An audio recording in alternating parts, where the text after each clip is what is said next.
Welcome, welcome. I see people are joining the Zoom. I know it takes just a minute for the Zoom meeting to open. So, as things are opening up and as attendees are joining, welcome to our webinar. Click over one slide for you here. See people joining in and give it just a second for everyone to get their Zoom session started.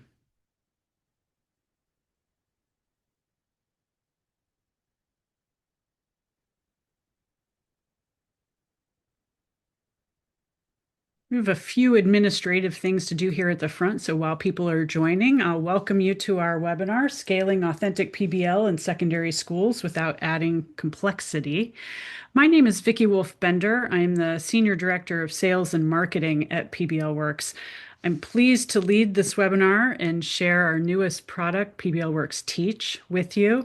And most of all, I'm excited for you to hear from two members of our digital curriculum team who helped to write and design the high school Teach units. So while people are joining the Zoom, if you feel comfortable, make my slides work while I talk. If you feel comfortable, please drop into the chat where you're joining from. We often have folks who are from not just around the United States, but all around the world. So we love to see where you're coming from. If you're welcome to remain silent if that's what you prefer, but the chat is open for you to engage with each other throughout the webinar. I will ask as we go through the webinar, to drop your questions in the Q&A, which should be along the bottom of your Zoom screen. If you don't immediately see it along the bottom, it might be in the three little dots that say more. Use the Q&A section to enter your questions, but feel free to open up the chat. Love to see where folks are from. See, we've got people from all over, from California and Pennsylvania, from the UK to Pakistan. Love seeing that. New York City, Alabama, Tennessee. I'm going to Nashville next week. Hawaii, California, Iowa. Love it. Welcome, everybody. So I mentioned to drop your questions in the Q&A. I have a colleague, Natalie, who is managing some behind-the-scenes details of the webinar. She is a former PBL educator and national faculty member, so she will try to answer your questions as you submit them if she's able to, and she will pick out a few questions for our panelists to answer when we get to the end. So we will have time at the end of the webinar for Q&A, and do enter your questions as you have them. We do want to start with an easy poll so that we have a sense of who's joining us today. So you should see a poll pop up on the screen. If you can just enter, what best describes your role in education? Are you a teacher, an instructional coach or specialist, a school leader, maybe a district or system leader, or maybe something else, kind of doesn't fit into that category? So give you just a minute to answer that poll question. We still have some folks who are joining us, so welcome.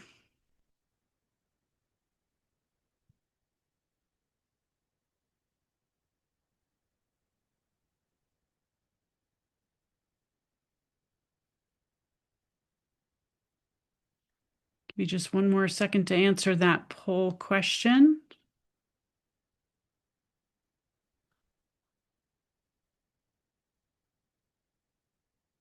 Okay. And I think I can share the results there so you can kind of see. It looks like mostly teachers and instructional coaches, but a few leaders in district or system leaders, and then several of you who don't fit into a category there. And the good news is that what we're sharing today, there's something for everybody. So I'm excited to welcome you and talk more about this. So I can close out that poll. And let me tell you a little bit about what we're going to talk about today. So we have several things we want to cover. First of all, we'll talk about why we built this product, why PBLWorks Teach, why now? And then I'll go into the tool itself and do a quick demo so that you can actually see what it looks like and how projects are structured within the tool.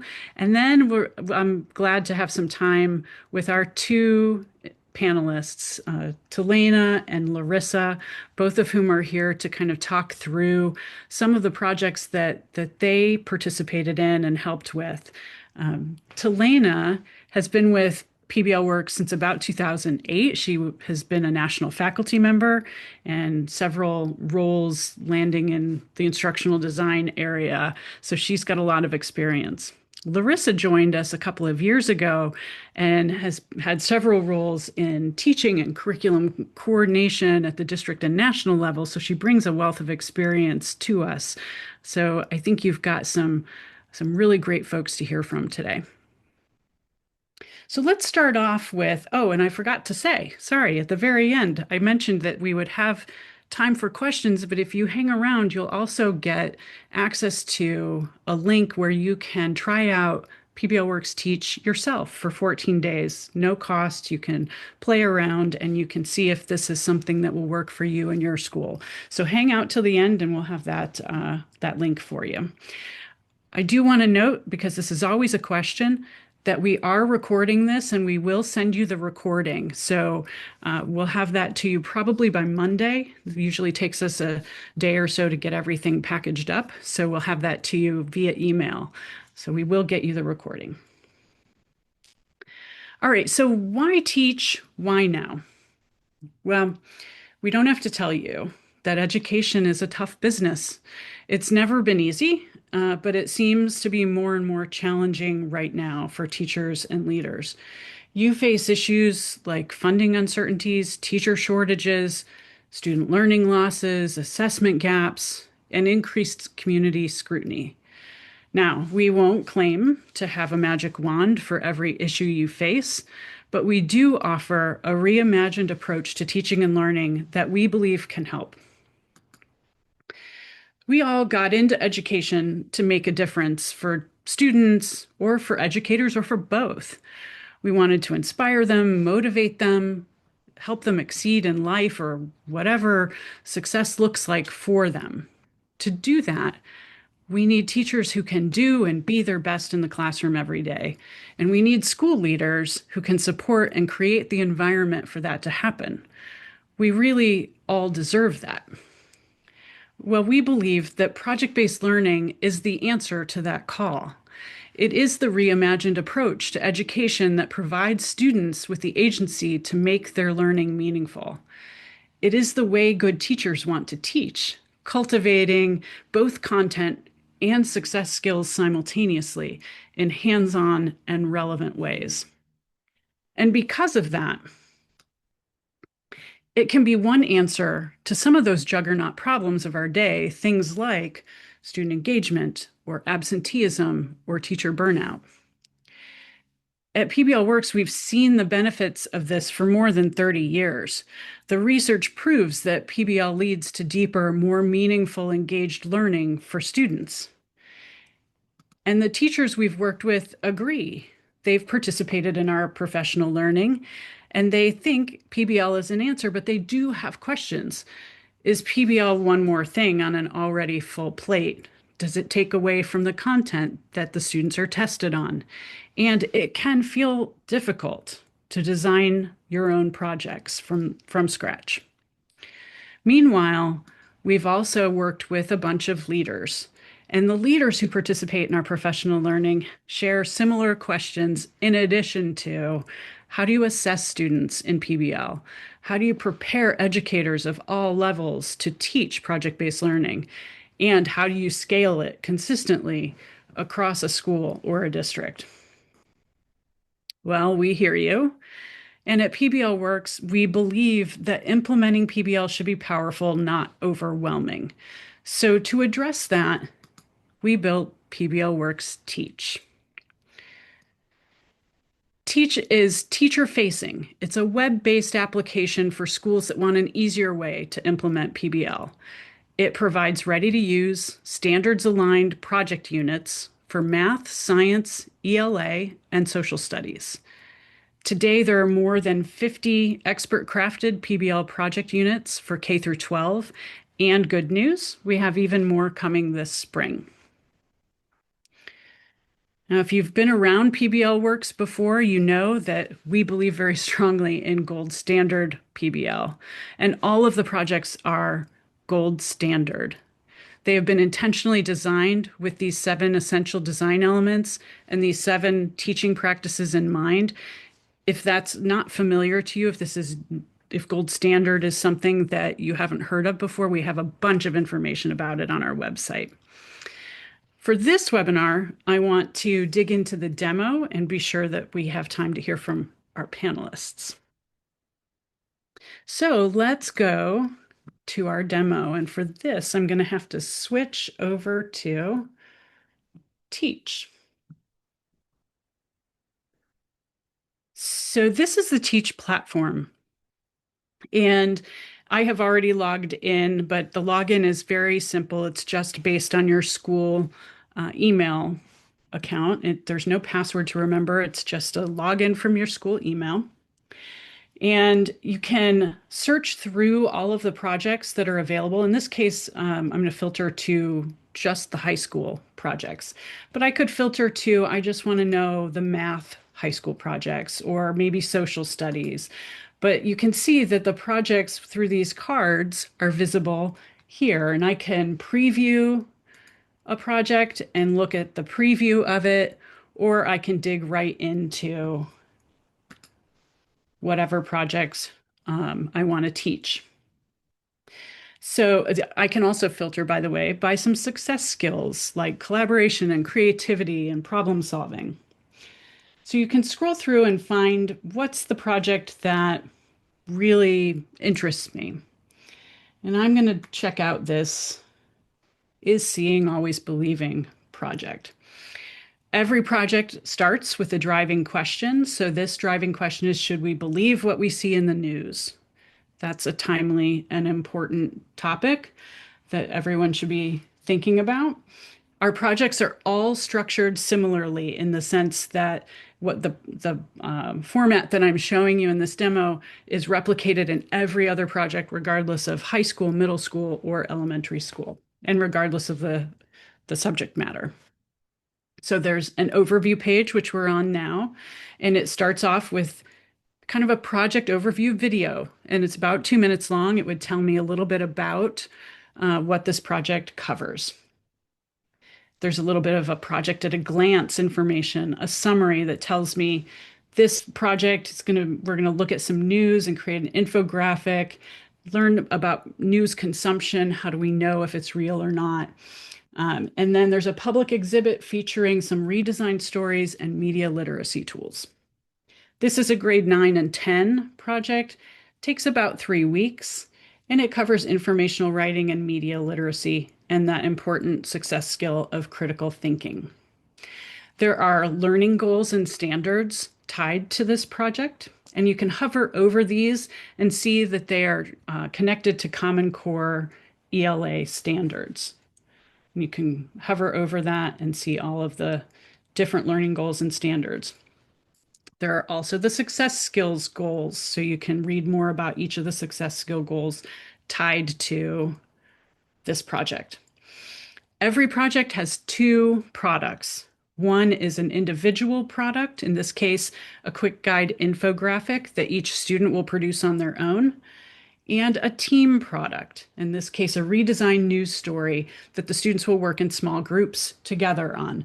And if you click into these cards, you can see a little more about all of the tasks that the students work on and all the materials that come already done for you, for each teacher, that are prepared and ready to go. So for example, there's an infographic checklist so students can keep track of where they are with things. There are rubrics, quick point rubric, and I can scroll down. And there's an example, an often student work example, so that teachers can share that with students to kind of give them a vision of what they're working on. The same is true for the group work project, so you can see that as well. You can see which lessons students will be working on this together in. So that's the overview. Teachers can look at the project path to understand the various milestones that the project is broken into, so you can explore this. These are the four lessons that scroll up to this milestone number 2 here. And they follow this normal pattern, this project path pattern. In the assessment map, you see a little more clearly what I just showed you with each product. So the infographic, you can see that there are tasks that roll up to some deliverables throughout this project that roll up to the major product. And again, this is clickable and you get back to that screen that I shared from the overview.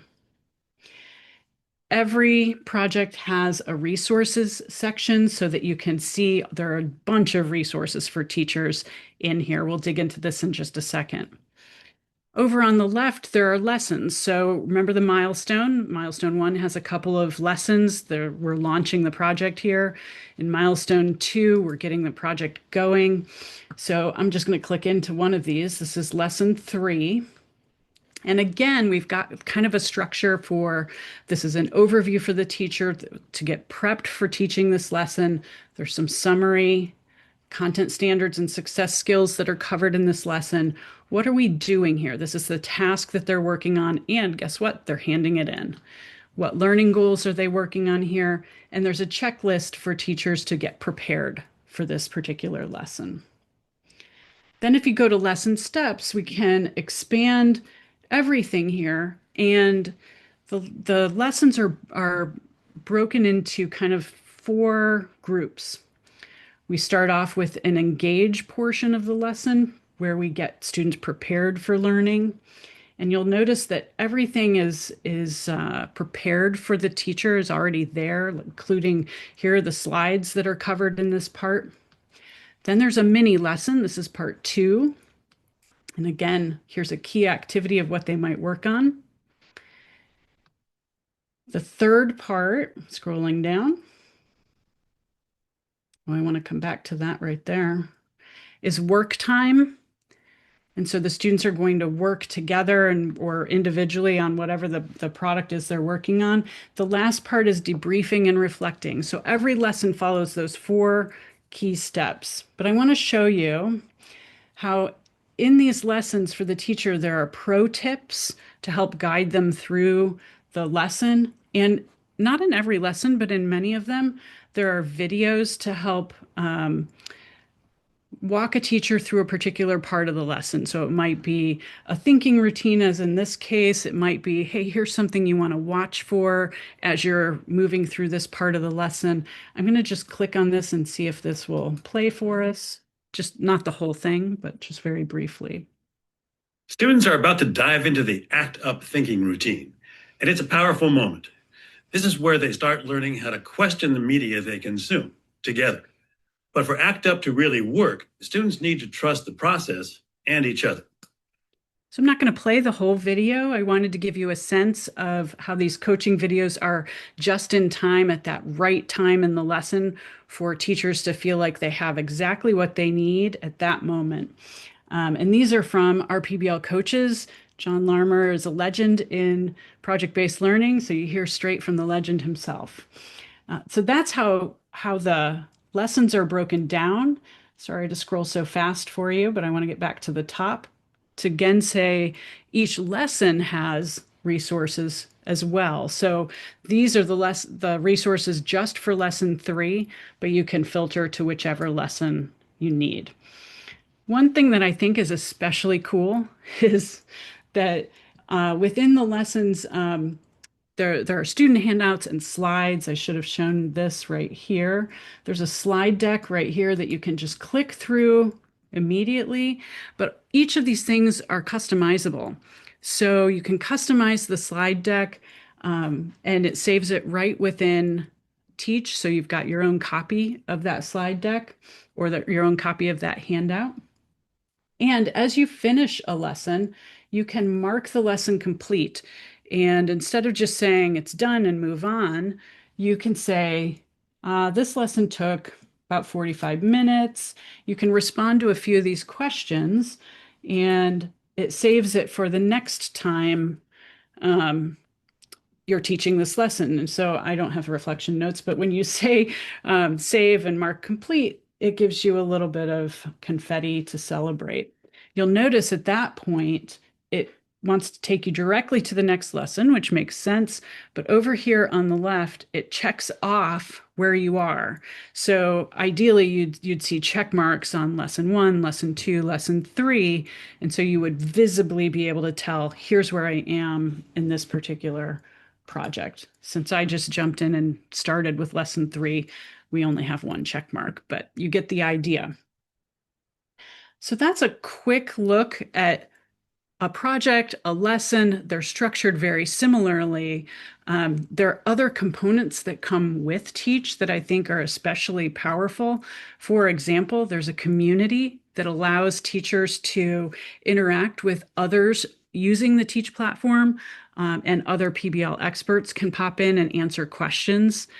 So I think that's a particularly cool component of the product itself, and the project playbook, which is just full of resources to kind of elevate your PBL knowledge. All of that is part of the Teach platform. But I've talked for long enough. I would love for Telena and Larissa to share their voice. So I want to pop back over here and jump into some questions. So I think my first question goes to Larissa. And Larissa, I would love for you to pick out a project that you helped design and tell us a little bit about it, like the disciplinary focus and what makes it a strong example of high quality PBL. Absolutely, I'd be happy to. We actually have a poll for our participants today about which unit you'd like to hear about. One is a little bit more familiar, utilizes text you might already be using or from authors you might already know. And then the second option is a little bit more creative, shows you a little bit more of what PBL can do, but also might be a little bit less aligned to the traditional classroom. So Natalie, if you could push out that poll. Buen Vivir is the more familiar unit, and then Genre of Your Own is the more creative one. I can see people voting. This is going to be tough for you, Larissa. Is it close? It's, oh, no, I think one's jumping ahead now. Okay. Give it just another minute for folks to answer because I can see that we still need a few more people to vote. All right, I'm gonna end the poll. Yeah, let's just, there, you've shared results, right? Yes, I see. Okay, Genre of Your Own, the more creative one. That's great. So Vicky, I don't know if you want to show this one in Teach while I'm talking about it a little I bit. would be delighted. I'm just fixing my screen here. Okay, genre Um, of your own, right? yes. Okay, let me get to it. And so this project, the final writing piece that they do is kind of straightforward. They create a hybrid genre of their own and write a short story in that genre. So that kind of aligns with what you might see in a traditional short story unit to an extent. But what students do as a team is actually research the literature market at the time that they do this project. And then they create their hybrid genre that will potentially sell well in that market, which could be the national market. Maybe it's books that are selling well in your area, kind of whichever approach you want to take to that. And so, as a team, they also come up with recommendations for other authors and each other about what they can do in their writing and their genre to be more innovative. And so their genre that they make and the short story they write are really driven by their point in time and where they are. What are people reading? What do they want? What do they need? And so to do this project, what do students need to know? Well, they need to know the elements of a genre, character, setting, style, plot, themes, all of that really rich content.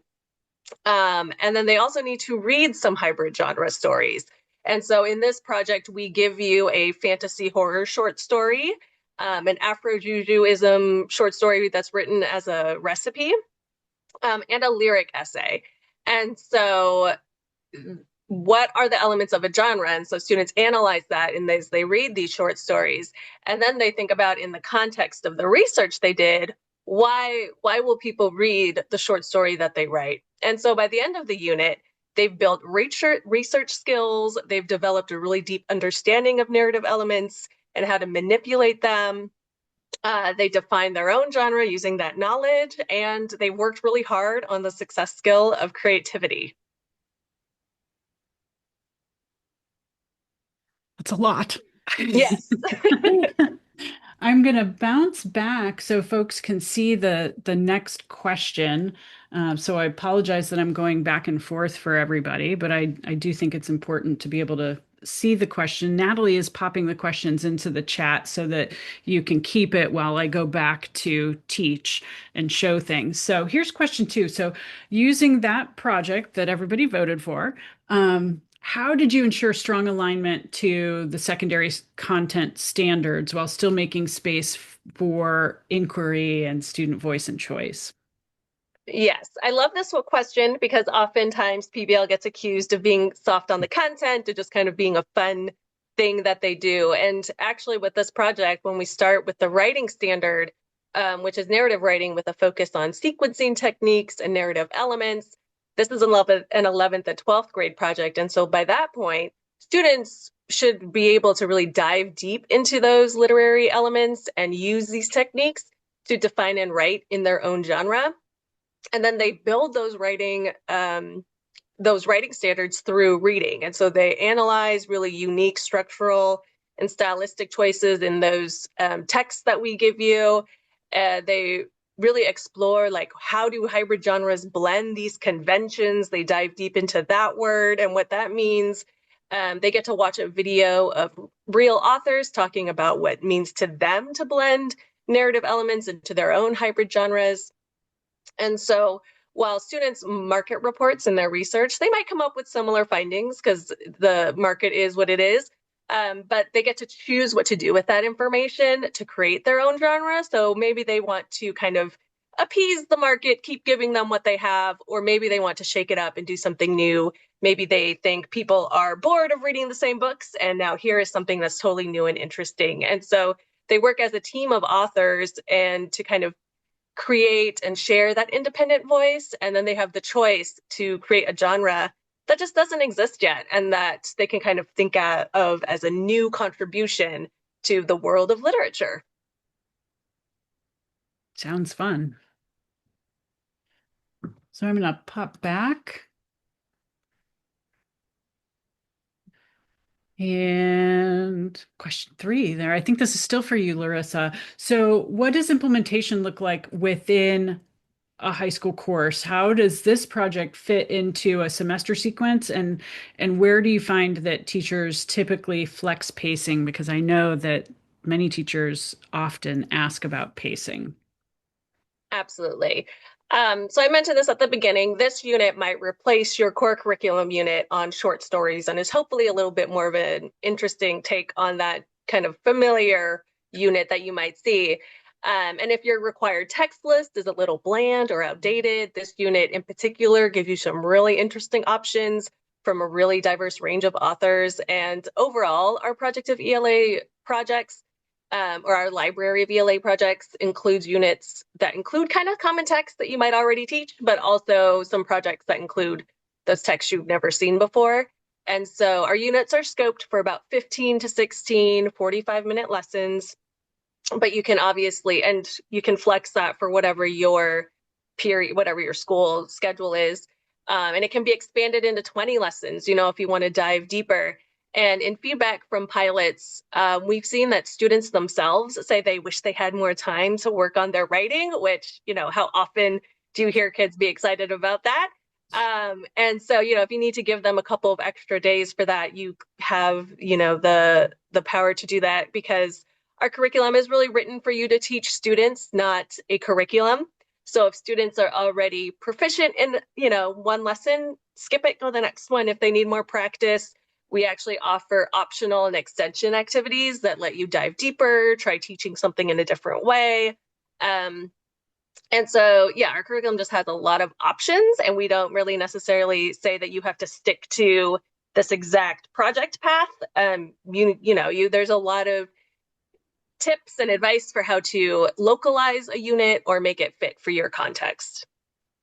I'm glad you brought up the ability to flex a project and sort of add on to it. I've seen in many of the lessons places where there's like an add-on, and that's an easy way to kind of scaffold for other learners. So I'm glad you mentioned that. Talena, I would love to hear from you. What a project that you helped to design. What's your favorite? Oh yeah, this is one of those things as you navigate to mini golf mania. I'll go ahead and admit, like all projects are my favorite. Like I am that teacher. When I was in the classroom, and I finally did the math. I didn't want to do the math, but I was in the classroom for 18 years, and the students would always ask me, "What's my favorite?" Who's my favorite? What is it? And I was like, everything's my favorite. So I'm gonna be honest, like all the science and all the math units are my favorite. Like science of peak performance, I like the way it allows kids to connect to an activity they probably do outside of school to how it connects to the body system.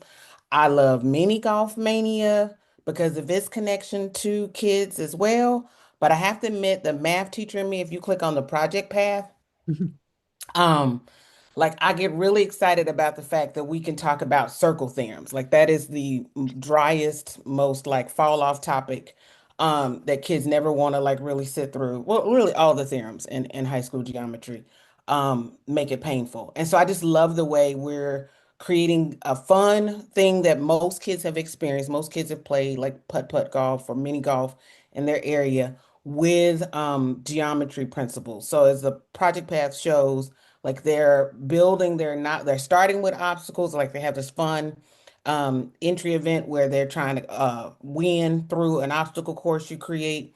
And then they move into, okay, well, how do I make this golf course for these people? And they're starting to really learn the circle theorems at the beginning, but then they keep going and they like doing this dance of applying it to their course design. They're working both individually and collectively. I love that part. Many times, projects sometimes have a hard time of making the two things gel. So, like for instance, if you click on the assessment map right next to it, and click on the second one, the final team product, and then click on the course design. This one the presentation that they got to present, they had to work through, I think it's 3 slides in. Yeah, they had to work through like what is our theme, and then they had to kind of like separate out as individuals and come up with a particular course part that makes up the whole team's golf course. And so I really like the way they dance between team and individual work in this project seamlessly. Like that's just usually sometimes really hard to do. But I love the way this one does it so beautifully together. What kid wouldn't love to design a mini golf course, right? I would. Excellent. So tell us, Talena, how Teach provides instructional support that strengthens that disciplinary teaching without scripting or without constraining experienced high school educators. Oh yeah. Okay, I'll keep using mini golf mania for this to help make the point. But I love the way if you so highly recommend everybody who's like listening. Um, the app is one thing, but the professional learning is on fire.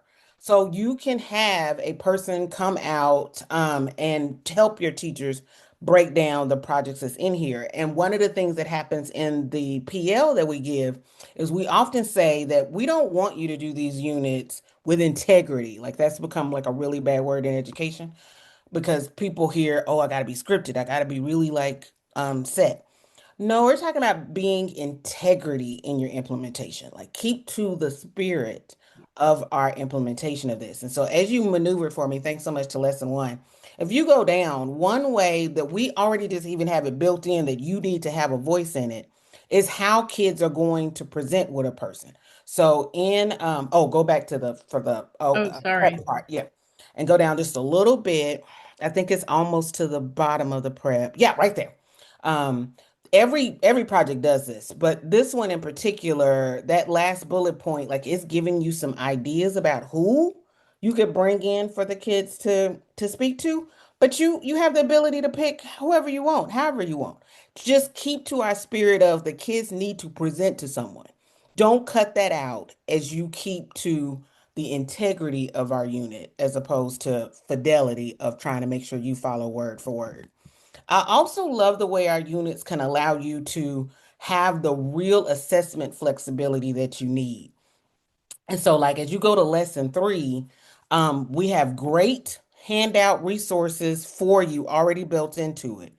But you can add, like you can keep, this is something that we keep hearing in the fields, like, well, I want them to be able to keep like doing this or keep doing that. Well, okay, yeah, go ahead. But use our stuff to help sort of bring out what you may need to change. So like when you click on this particular handout in lesson three, and all of them have it, yeah, right there where there says circles. This is like a quick answer key so that, and I don't know about you, but when I was in the classroom, I would like walk around with an iPad all the time. And so imagine if you as a teacher and you're doing this lesson and you have this on your iPad, you can quickly look at see how kids are answering in real time. And if they're everybody's getting number one wrong, everybody's getting number three wrong, like we need to do something. But if it's just like Soraya and James messed up on number one, we don't need to make a whole new lesson. We just need to go talk to them. So use the materials that's there to help you adapt what you need to do in future lessons. And keep using our materials that are there because, again, they're high quality instructional materials to help you understand what your kids are doing and knowing it in real time.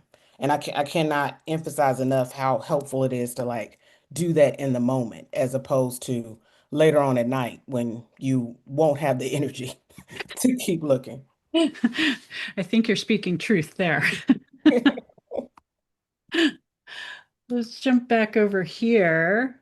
Um, how did you design the project to maintain high expectations while still supporting students with different readiness levels? So whether that's language backgrounds and pathways to success. Oh, yeah, that's another good question. Okay, I'll still keep using mini golf manual, like I said, and Okay, we'll go to I'm lesson coming five this back. time. But while Which you lesson go did you there, want? Five, you said? lesson five. Okay. So I'll give you guys a little funny background story. So when I was teaching, I said all the time, I don't know if the counselors just kind of want to keep giving me kids with every kind of situation in a room and see what I could do, but like everything you just listed would be in any of my class periods all at the same time. And one time in a co-taught class that I was teaching, I could not like I had hit a wall so hard on how to help these kids understand the concept that I just sat on the ground and told them to give me a moment. Like I just could not even fathom what to do. And so we are literally, and but every time I've ever done PBL, and every time I'm always sort of open to allowing the kids to use their funds of knowledge. I never had that breaking point. And so in our projects, one of the things we do is we honor what I've learned now is called funds of knowledge. Students come with information. So like in this mini lesson, that's really showing it under the prepare for work time activity. You'll notice if you expand it, Vicky, it'll say a question for you to ask. Oh, I'm sorry. Yeah, right there. Perfect. Yeah. It'll say a question for you to ask the students for them to like draw information out of. They really do know stuff. Like we just usually don't never ask them. We just immediately start talking. And so use that to help drive how you teach them. Use what they know to then build onto the new. And I this in like every lesson, this mini lesson section, that's sort of the premise of it. And then the work time, when we have the step three, you'll see in every lesson, every time it says work time, that's where kids really are doing the work. So don't think that you're gonna keep like talking all day. Like you go around and you're able to like maneuver and help that. Because like, yes, we all kind of know the buzzwords, what to do to help a ELL kids, what to do to help a sped kid, what to do to help a dot up three grade levels behind. Like pick your issue. But the reality of it is you need to be up and close to see what you need to do to adapt and change. So every lesson, this bulk of time of work time, you'll see a lot where we say circulate and support. Like that is your moment to go and find out deeper what's happening with Jose, or what's happening with Lisa, or what's happening with Jerry. Like you're able to in real time make adjustments based upon what they're showing you right then and there. And so I love that about all of our units. It's a great way to get to every kid and understand how they're doing individually. I love your enthusiasm too, Talena. I have moments. So I don't know who wants to answer this one. So I'm gonna, I think, stop going back and forth to teach unless you tell me there's something I need to show. But tell me, when leaders look at this ready to use projects like what we've shared, what do you want them to understand about how Teach supports that disciplinary coherence across the courses without forcing every classroom to look identical? Yeah, I can speak to that first. So all the projects, if you're in the app, you'll see that all the projects follow the project path. They all have kind of that same lesson structure, but the projects are written to build the skills and content that you need to create really specific, authentic products in your discipline.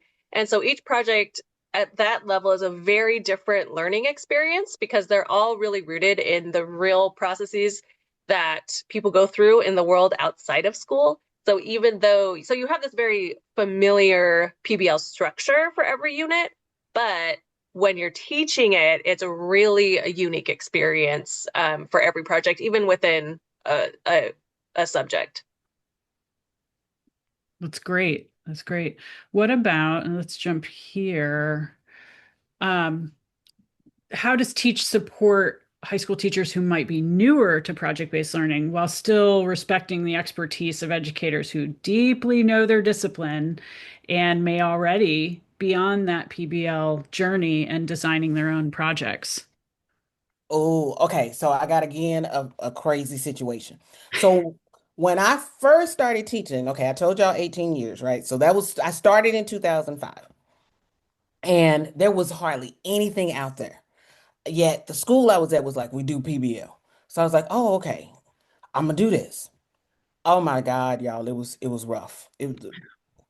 I wish I was starting teaching now with this teach unit as opposed to starting then. It really like having something to lay out. Like I was trying to buy all kind of books. I was trying to find everything I could to try and help me like see it. And so for a new person, it's really helpful to see everything, all of these 8 elements that we're talking about. But fast forward, like I'm now doing PBL for 18 years, and I still can come up with something new. I'm still working on something. And so you can look at a particular element. Like there was years that I kept working on critique and revision. Like that was a pain in my side. And so you could look at that in a unit and say, oh, okay, this is how this unit is doing. Let me incorporate it in mine. As well as like I was creating all the time. That's tiring. I want to like go to sleep. I want to see my husband. I wasn't felt like creating projects is intensive. Like you may be an expert in it, but you may not want to keep making all this stuff all the time. So I would have the luxury of being able to just pull, but I also have the luxury of like getting a new, fresh lens for a project that I have done before. I love that. I, Go ahead, yeah, Larissa. Yeah, I totally agree with that. I think like Teach gives you everything that you need to make a gold standard project happen in your classroom. But you can localize them, you can extend them, you can do so many things to make it work for you and your students, and where you are. And so I think the goal of these projects is really to break down the barriers that might be in your way to making PBL happen kind of to the best that it can in your classroom, but then we also want to kind of open pathways for you to try new things. So it's one of those things where wherever you are as a teacher, there's something that you can do with these units. Fantastic. All right. I know that we have a couple of questions that are elevating up through the chat and through the Q&A. But before we get to those, one question has got to be, I'm sure, tell me about how much this costs. So I do want to explain the pricing. This is on our website on pblworks.org/teach. We sell Teach as a school subscription, an annual school subscription. There's real reasoning behind that. We don't want teachers to be on an island by themselves, the singleton PBL implementer. We know that that sometimes happens. So as of right now, we are not selling single educator licenses or single seats. We are selling them as a school subscription for just under $5,000 per year. Uh, if there are districts that are interested in looking at this across their multiple schools within their district, then we do have some volume pricing available, and you just need to reach out to us to talk about that. So that is often a question, but that does include every project. So if you're a middle school, it's not just the middle schools. If you're a high school, it's not just the high school project, it's all of them. The benefit there is that sometimes there's an eighth grade project that you can just change slightly to be a ninth grade project, and vice versa. So you have access to everything. You also have access to our customer success group that helps with implementation and being sure that everybody is up on board. You have access to that community. You have access to the internal tools that elevate PBL and the your PBL learning and all of the embedded PBL professional learning, excuse me. So all of that is included in that one annual subscription price. So I want to be sure to share all of that. And now I promised you a 14-day free trial at this URL. Natalie has dropped it into the chat, but I do want to be sure that we're addressing questions that came up. And I think Natalie has dropped us a message about that. And forgive me for needing to look back. I think one of the questions was, do you feel like teachers would need to go through PBL training before launching a Teach project? So I think this is coming down to, can Teach support the training, or should we pair this with professional learning? Telena, Larissa, do you want to answer that? Do you want me to answer that? I think you could kick us off and then maybe we piggyback on you, Vicky. Yeah. Um, I have a couple of answers to it. I think if there is no understanding of project-based learning, um, it is most successful when paired with some professional learning. That gives you the best implementation success. The embedded professional learning is fantastic. But I think the situation where that works the best, you've already got some support in place. You've got school-based support for it. You've got, some folks who already appreciate what it takes to implement PBL. And so if you've got the school-based support, then maybe you don't need the PL to launch this. But what we've seen is that pairing Teach with some launch PBL helps with implementation immensely. Anything to add to that? Or an alternative point of view? No, I think that was great. I would just say that even with the experience and you navigating yourself, it's just nothing like a person who knows our platform and knows our units to help that person navigate that group of people navigate even faster. So even if it's because we have different sort of levels of training, even if it's just a small portion, just a little like what we call a 1 day professional learning for that group, that's like just tremendous help to those teachers as they plan. I think one of the other questions that came up is explaining the difference, and I'd love your take on this, either Telena or Larissa, explaining the difference between what's in Teach and what is in the project library on My PBL Works. I was like, Larissa, you want me to take it or you want to take it? You could go for it. Okay. So in a quick summary, The project library is just a high level sketch of a project. It doesn't give you any handouts, any day to day, any slide deck. Like you're just getting the a little bit more than a project idea. Like you'll get sort of a calendar possibility. It's really great for people who are experienced and could like take it and run. The teach is full units. And if I remember right, none of the units in Teach are the topics from the PBL library. I could be wrong because it's hard not to like overlap project ideas many times. Maybe we switched a little bit of something. Yeah, now I don't even think about it. Get Your Game On is a project in math in them Teach, but it's also as a gaming unit in my PBLWorks library too. So that's to me the big difference is the level of detail you're getting. Yeah, I agree with that. I need a good metaphor for that, but it's not coming to me right now at this stage of the day. There were a couple of questions about this 14-day Teach trial link. Feel free to share that with some trusted colleagues if you'd like a couple of other folks to jump in and go through that trial with you, of course. And it does not expire. It's not a certain period of time, so you don't need to get in there today. If you need to do that next week or the week after, that's okay too. So just hang on to the URL. We will also share that or remind you of it in the follow-up email along with this recording. So I think that was another question that popped up. Let me just scroll through and be sure. Or Natalie, if you saw something that I didn't answer, feel free to come off mute and tell me.